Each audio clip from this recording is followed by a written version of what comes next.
सुंदरी कौवी अपनी बूढ़ी सास पर बहुत अत्याचार करती थी। बचाओ, कोई तो मुझे बचाओ, मेरी बहू से मुझे कोई बचा लो। बिना पूछे तुमने मेरा भोजन क्यों खाया था? बताओ बताओ बुढ़िया। बहू, गलती हो गई, मुझे बहुत भूख लगी थी, इसलिए मैंने वो भोजन खा लिया। अरे तोती, देखो तो आज फिर सुंदरी कौवी के घर से रोने धोने की आवाजें आ रही हैं। चलो जाकर देखते हैं।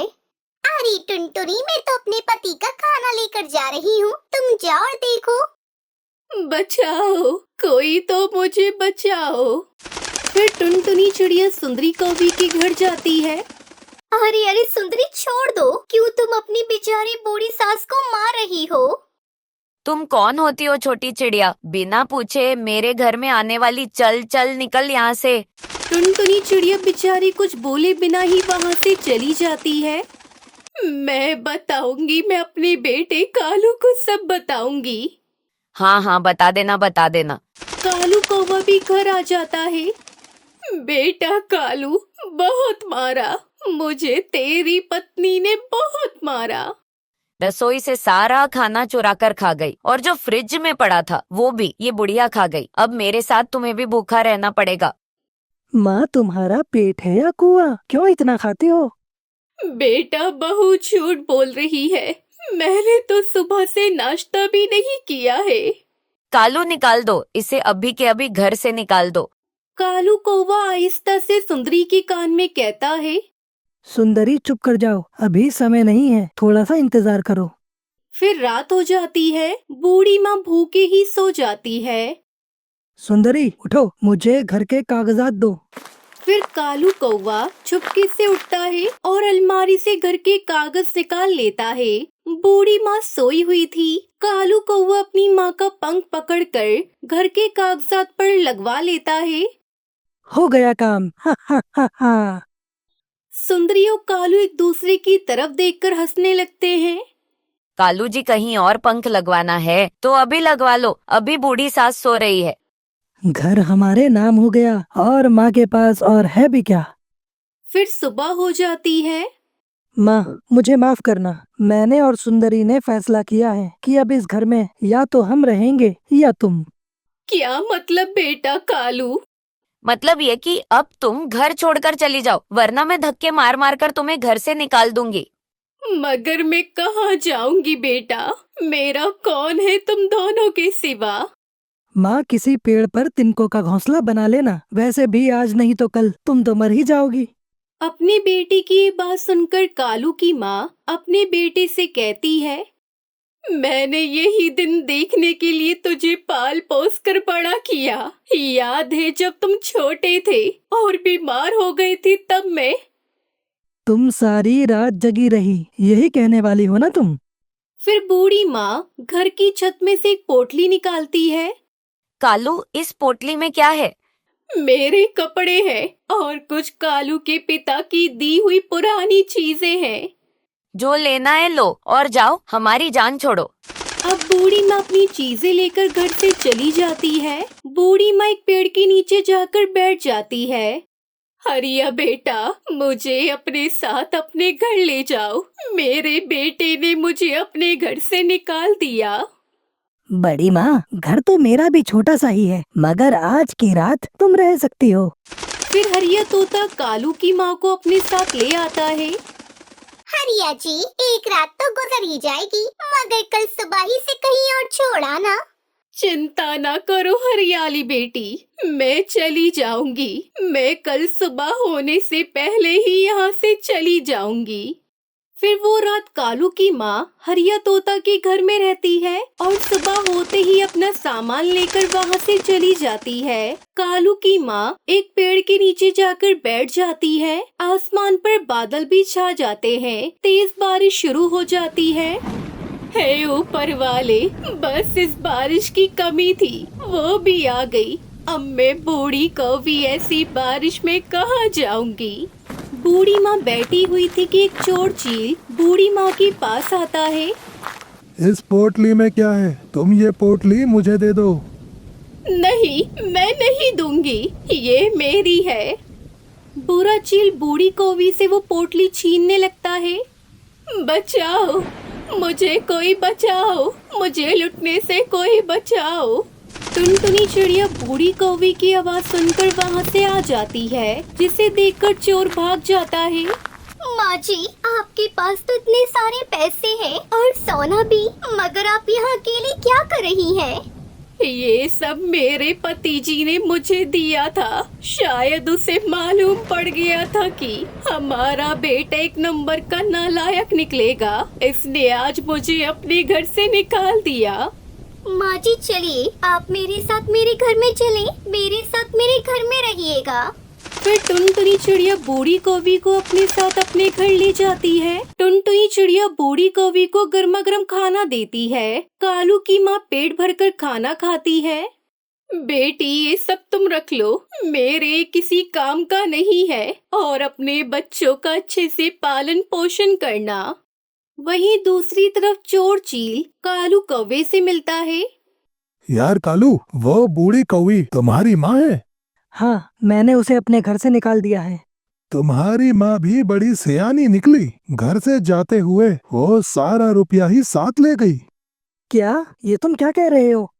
हाँ, टुनटुनी चिड़िया उसे अपने साथ ले गई है। मैंने खुद अपनी इन आंखों से देखा। तुम्हारी माँ की पोटली में ढेर सारा माल धन देखा था। फिर कालू का ध्यान अपनी माँ की बात पर जाता है। कालू घर भागता है।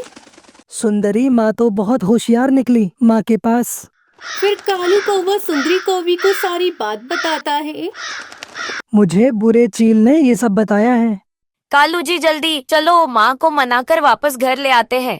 कालू कौवा सुंदरी कौवी भागी भागी टुनटुनी चिड़िया के घर जाते हैं। मुझे पैसों का कोई लालच नहीं है, अगर तुम अपनी माँ को ले जाना चाहते हो तो ले जा सकते हो।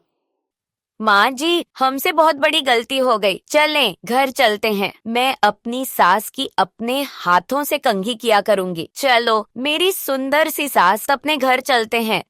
कालू बेटा, जब तुमने घर के कागजात पर मेरे पंख लगवाए थे, मैं तब भी जाग रही थी। तुम जाओ यहाँ से। तुम्हारी जैसी नालायक संतान से मैं ऐसी ही अच्छी हूँ।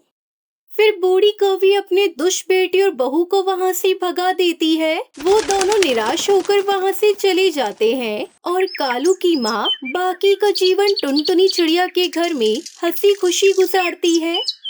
सुंदरवन के जंगल में कालू कौवा एक बहुत ही गुस्से वाला पुलिस ऑफिसर था। उसे बच्चे बिल्कुल पसंद नहीं थे। अपनी सुहाग रात को ही कालू कौवा टूनी चिड़िया को बताता है। टूनी चिड़िया, मैं तुमसे कुछ छिपाना नहीं चाहता। मैं तुमको साफ साफ बता देता हूँ, मुझे बच्चे बिल्कुल पसंद नहीं। भूल से भी तुम माँ बनने की कोशिश मत करना। आप ये क्या कह रहे हैं जी? माँ बनना तो हर चिड़िया चाहती है, भगवान का दिया हुआ ये अनमोल तोहफा है। आप कैसे मुझे माँ बनने से रोक सकते हैं? मुझे तो बच्चे अच्छे लगते हैं। मैंने एक बार कह दिया ना, अब बात खत्म। कालू कौवा गुस्से में सो जाता है, लेकिन टूनी चिड़िया को नींद नहीं आ रही थी। वो बार बार यही सोच रही थी, ये कैसा कौवा है जिसे बच्चे से प्यार ही नहीं है। बच्चे तो भगवान के रूप होते हैं। अब मैं बिना बच्चों के कैसे जिंदगी काटूंगी? यही सोचते सोचते सवेरा हो जाता है। टूनी चिड़िया, जल्दी से मेरा लंच पैक कर दो। मैं ऑलरेडी लेट हो चुका हूँ, मुझे जल्दी अपनी ड्यूटी पर जाना है। बस अभी लाई जी, 2 मिनट मुझे दे दीजिए। थोड़ी देर बाद टूनी चिड़िया कालू कौवे को लंच ला कर देती है। चलो अब मैं अपनी ड्यूटी पर जा रहा हूँ, दरवाजा अच्छे से बंद कर लो। और हाँ, आस पड़ोस के पक्षियों से ज्यादा बातें मत करना, मुझे ये बिल्कुल पसंद नहीं। टूनी चिड़िया चुपचाप दरवाजा बंद करती है और घोंसले में चली जाती है। हे भगवान, इस तरह से तो मैं घुट घुट कर मर जाऊंगी। ये कौवा तो मुझे किसी से बातें करने भी नहीं दे रहा है। अभी तो शादी के 1-2 दिन ही गुजरे हैं, कैसे मैं इतना लंबा जीवन इसके साथ काटूंगी? इसी घुटन में एक दिन टूनी चिड़िया की तबीयत बहुत ज्यादा खराब हो जाती है और उसके चलते उसकी मौत हो जाती है। कालू कौवे पर तो मानो दुखों का पहाड़ टूट पड़ा था। टूनी चिड़िया की मौत के बाद कालू कौवे के चेहरे पर से चमक उड़ गई थी। कुछ अरसे बाद कालू कौवे की माँ सुंदरी कौवी कालू कौवे से कहती है, बेटा ये तूने अपना कैसा हाल बना लिया है। मेरी मान तू किसी दूसरी चिड़िया से शादी कर ले। नहीं माँ, अब मेरा शादी करने का कोई इरादा नहीं।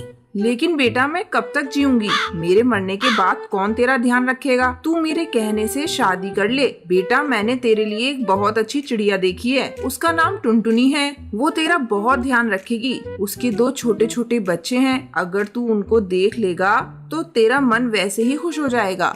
माँ, मेरा शादी करने का तो कोई इरादा नहीं है, लेकिन तेरे कहने पर मैं शादी करने के लिए तैयार हूँ। टुनटुनी चिड़िया और कालू कौवे की शादी हो जाती है। टुनटुनी चिड़िया अपने दोनों बच्चों को लेकर घर आती है। तुम दोनों कान खोलकर सुन लो, मेरी किसी भी चीज को हाथ मत लगाना। नहीं जी, मैं अपने बच्चों को समझा दूंगी, ये आपकी किसी भी चीज को नहीं छुएंगे। कालू कौवा टुनटुनी चिड़िया के बच्चों को बिल्कुल पसंद नहीं करता था। एक दिन टुनटुनी चिड़िया का बेटा गोलू चिड़ा कालू कौवे के पास आता है। पापा पापा, मुझे कुछ पैसे चाहिए, मुझे अपनी नोटबुक लेनी है। चल भाग यहाँ से, मेरे पास तुझे देने के लिए कोई पैसे नहीं है। गोलू चिड़ा रोता रोता अपनी माँ टुनटुनी चिड़िया के पास जाता है। माँ, पापा ने मुझे पैसे नहीं दिए। तो रुक बेटा, मैं उनसे ला कर देती हूँ। सुनो जी, कुछ पैसे चाहिए नोटबुक के लिए, जरा दे दीजिए ना। मेरे पास फालतू में इतने पैसे खर्च करने को नहीं है। क्या करेगा ये पढ़ लिख कर? तुम इसे कोई काम पर लगा दो। ये आप क्या कह रहे हैं जी? अभी मेरा बच्चा बहुत छोटा है, आपको पैसे नहीं देने हैं तो मत दीजिए, लेकिन मैं इससे कोई काम नहीं करवाऊंगी। इसी तरह कुछ दिन बीत जाते हैं। एक दिन कालू कौवा अपने लैपटॉप पर कुछ काम कर रहा था, तभी वहाँ भूरी चिड़िया आ जाती है। पापा चलो ना मेरे साथ खेलने। अभी जा यहाँ से, मैं बहुत बिजी हूँ। नहीं पापा, अभी चलिए मेरे साथ खेलने, मैं कुछ नहीं जानती। तुझे एक बार में समझ नहीं आता क्या? नहीं बोला तो नहीं। तभी पूरी चिड़िया गुस्से में लैपटॉप पर एक फर मार देती है। लैपटॉप नीचे गिरकर टूट जाता है। अरे ये क्या किया तूने बेवकूफ चिड़िया? कालू कौवा भूरी चिड़िया को जोर जोर से पीटने लगता है। कम वक्त ने मेरा जीना हराम करके रखा है। तभी टुनटुनी चिड़िया वहाँ पर आती है और कालू कौवे का ये रूप देखकर हैरान हो जाती है और अपने दोनों बच्चों को लेकर कालू कौवे के घर से दूर चली जाती है। कई दिन ऐसे ही गुजर जाते हैं। अब कालू कौवे को फिर से अकेलापन महसूस हो रहा था और उसको अपनी गलती का एहसास हो जाता है। कालू कौवा सोचता है, मैंने बहुत बड़ी गलती कर दी, बच्चों को ऐसे नहीं मारना चाहिए था। मैं कल सुबह ही टुनटुनी चिड़िया और बच्चों को घर वापस लेकर आऊंगा और उन पर कभी गुस्सा भी नहीं करूंगा। अगली सुबह ही कालू कौवा टुनटुनी के घर जाता है और टुनटुनी चिड़िया और बच्चों से माफी मांगता है। उसके बाद टुनटुनी और उसके बच्चे कालू कौवे के साथ खुशी खुशी रहने लगते हैं। बंटी कबूतर की शादी एक गरीब चिड़िया टुनटुनी से हो जाती है क्योंकि वो उससे बहुत प्यार करता था। बेटा तूने अपनी मनमानी कर ली। मैं तो एक बड़े घर की चिड़िया लाना चाहती थी, वो अपने साथ बहुत सारे पैसे लेकर आती। उन पैसों से तू एक अच्छा सा बिजनेस कर लेता। अब तू ही बता, इस गरीब चिड़िया को घर लाने से तुझे क्या फायदा हुआ? पहले से ही हमारे ऊपर बहुत सारे कर्ज चढ़े हुए हैं, अब तो और भी कर्ज बढ़ जाएगा। माँ, तुम बेकार की बात मत करो, मैं सब ठीक कर दूंगा। तू कैसे ठीक करेगा बेटा? अभी तक तो कुछ ठीक नहीं किया। माँ, मेरा दोस्त कालू कौवा विदेश में रहता है, उसका फोन मेरे पास आया था। उसकी वहाँ कमाई बहुत अच्छी है, इसलिए मैंने भी ये सोचा है कि मैं भी विदेश जाऊँगा। ठीक है बेटा, जब तूने विदेश जाने का सोच ही लिया है तो फिर देर क्या करना, तू जल्द से जल्द वहाँ के लिए रवाना हो जा और बेटा वहाँ जाकर जो कमाना वो यहाँ भेजते रहना। हाँ माँ, तुम पैसों की चिंता मत करना, मैं वहाँ पैसे कमा कर भेजता रहूँगा। भगवान ने चाहा सारा कर्जा जल्दी उतर जाएगा। अगले सप्ताह ही बंटी कबूतर विदेश के लिए रवाना हो जाता है। उसके जाते ही टूनी चिड़िया के तेवर ही बदल जाते हैं। अरे कलमुही, अब निकल मेरे घर से, अब तेरा यहाँ चाहने वाला कोई नहीं। माँ जी, आप ऐसी बातें क्यों कर रही हैं? मैं कहाँ जाऊँगी? अब से ये घर मेरा है, मैं इस घर को छोड़कर कहीं नहीं जाऊँगी। अरे तू कैसे नहीं जाएगी? अगर तुझे नहीं जाना तो मुझे बहुत सारे पैसे ला कर दे। माँ जी, आप मुझे इस तरह घर से नहीं निकाल सकती। पैसों के लिए आप इतना नीचे गिर जाएंगी, ये मुझे कभी नहीं पता था। चल चल निकल, अब यहाँ ज्यादा बातें मत बना। टूनी चिड़िया टुनटुनी चिड़िया को घर से बाहर निकाल देती है। अब मैं कहाँ जाऊँ? किससे मदद मांगूं? हे भगवान, ये मुझे क्या हो रहा है? मुझे चक्कर क्यों आने लगे?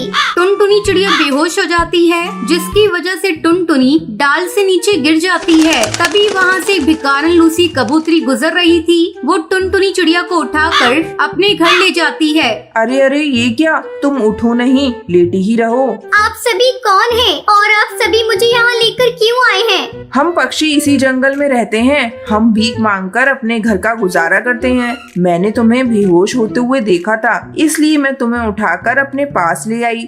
तुम माँ बनने वाली हो। तुम हम पक्षियों के साथ कुछ दिन रहो। जब तुम्हारी तबीयत ठीक हो जाएगी तो तुम अपने घर चली जाना।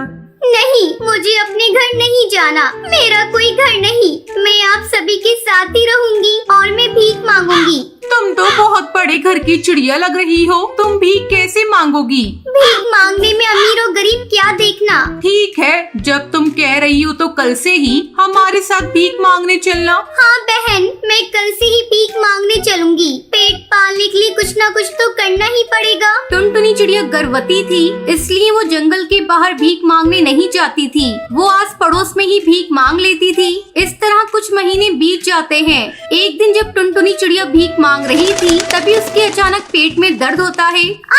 हरी काकी, मुझे घर ले चलो। बहुत जोरों से पेट में दर्द हो रहा है। ऐसा लगता है मैं मर जाऊंगी। चल चल टुनटुनी, घर चल। ऐसा लगता है तू अंडा देने वाली है। कुछ भिखारी पक्षी मिलकर टुनटुनी चिड़िया का अंडा पैदा करवा देती हैं। थोड़े दिन बाद ही उसमें से एक छोटी सी चिड़िया निकलती है। देख देख, तेरे अंडे से नन्ही सी चिड़िया पैदा हुई है। कितनी प्यारी है, बिल्कुल तेरे जैसी है। इसकी नाक तो बिल्कुल तुझ में मिल रही है। हाँ दीदी, तुम बिल्कुल ठीक कह रही हो। ये बिल्कुल मेरी जैसी है। धीरे धीरे कुछ साल भी बीत जाते हैं। पिंकी चिड़िया भी 1 साल की हो चुकी थी। टुनटुनी चिड़िया, अब तेरी बेटी 1 साल की हो गई है। अब इसका दाखिला तू स्कूल में करवा दे। इसे भिखारन की जिंदगी मत दे। हाँ हरी काकी, मैं भी यही सोच रही हूँ। मैं अपनी बेटी को एक अच्छी जिंदगी देना चाहती हूँ, ताकि ये बड़ी होकर खूब सारे पैसे कमाए और इसे मेरी तरह से जिंदगी नहीं जीनी पड़े। टुनटुनी चिड़िया अपनी बच्ची का एडमिशन एक अच्छे स्कूल में करवा देती है। अब पिंकी चिड़िया खूब मन लगाकर पढ़ाई करती है और बड़ी होकर जंगल की सबसे बड़ी कंपनी में नौकरी करने लगती है। फिर दोनों माँ बेटी खुशी खुशी अपना जीवन बिताने लगती हैं।